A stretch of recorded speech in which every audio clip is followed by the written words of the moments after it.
অতএব আসেন কালেমা লা ইলাহা ইল্লাল্লাহ মুহাম্মাদুর রাসূলুল্লাহ সাল্লাল্লাহু আলাইহি সাল্লাম সুবহানাল্লাহ আলহামদুলিল্লাহ আল্লাহু আকবার লা ইলাহা ইল্লাল্লাহ, এই তাসবিহগুলা এটা শুধু আমার আপনার জন্য না, এটা রাষ্ট্রের জন্য, এটা সমাজের জন্য, এটা ঘরের জন্য, এটা ব্যবসা বাণিজ্যের জন্য, সমস্ত কিছুর জন্য এটা উন্নতি করেন সুবহানাল্লাহ।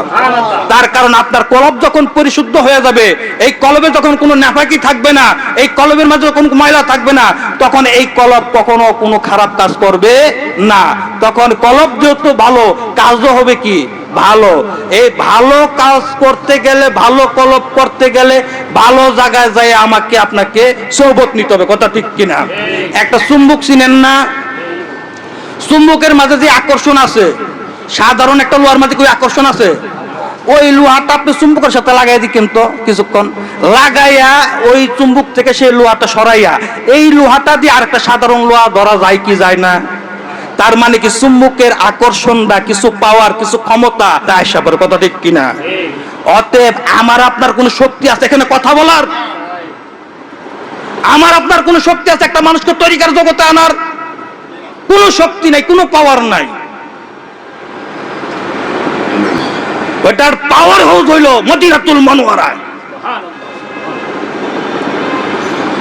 ওই পাওয়ার হাউস থেকে যখন পাওয়ার যখন ওই মানিকগঞ্জ দরবার শরীফ শাইখের মাঝে যখন আসে, ওই শাইখের সোহবতে আমি আপনি সাধারণ লোক যাই, প্রমাণ আছে না নাই? আপনি গেল তো মৌমাছির মতো দেখো ধরে না।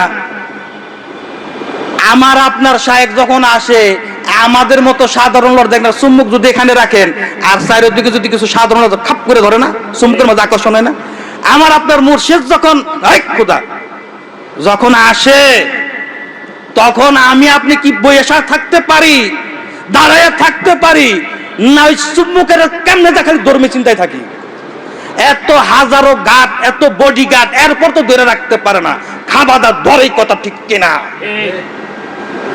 ওই ধরার পরে কি হয়? ধরার পরে কিছু আকর্ষণ, কিছু পাওয়ার আসে, ওইটাই লুই তো মনে করেন বাজারে ঘাটে বন্দরে চল্লা ফিরা খাইতাছি, কন্যা সুবহানাল্লাহ। বুঝাইবার পারছি না বড়?